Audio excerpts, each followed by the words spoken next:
Hello and welcome to White Glove Reviews. In this video, we're going to be taking a look at the CR Gibson Leather Pocket Journal. And this is made by a company called Markings. And made in China. And so it's basically about the same size as a regular moleskin pocket journal.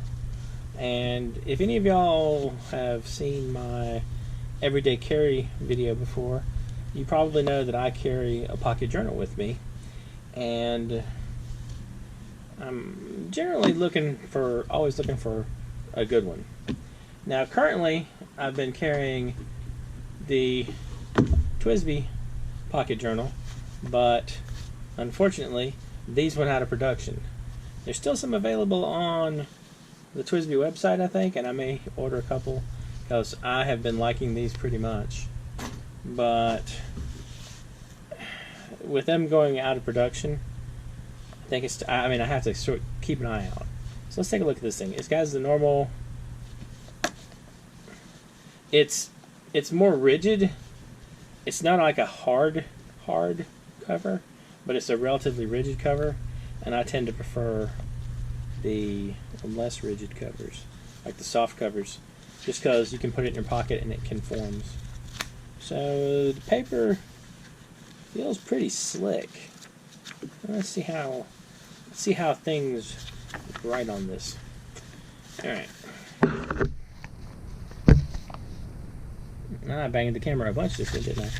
Let's see. Are there any perforated pages maybe in the back? Nope. Doesn't look like any of these are perforated. Has the little bookmarky thing, as usual.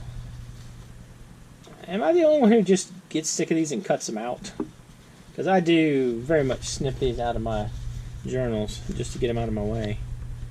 So, alright.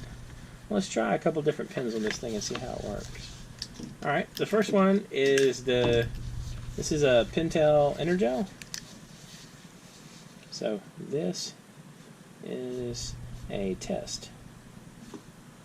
It doesn't write too bad. Paper. You see? It's not too bad. Well, let's do a better test. Let's try a fountain pen. Alright. So, this is a test. Again, doesn't look too bad. Now see, okay.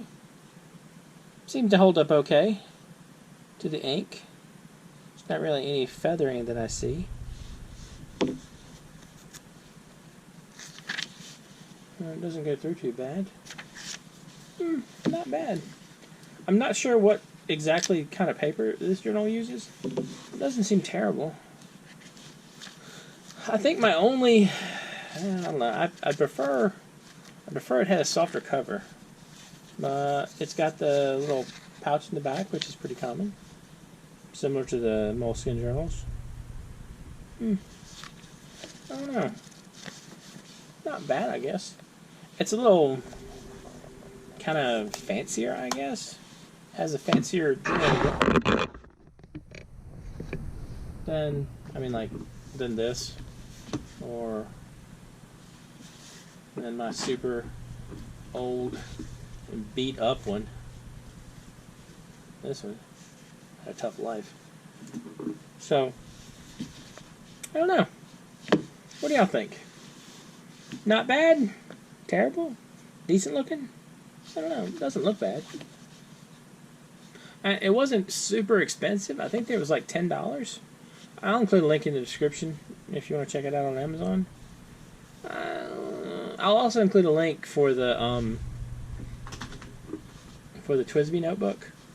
These also, I think, are like $10 on the TWSBI website.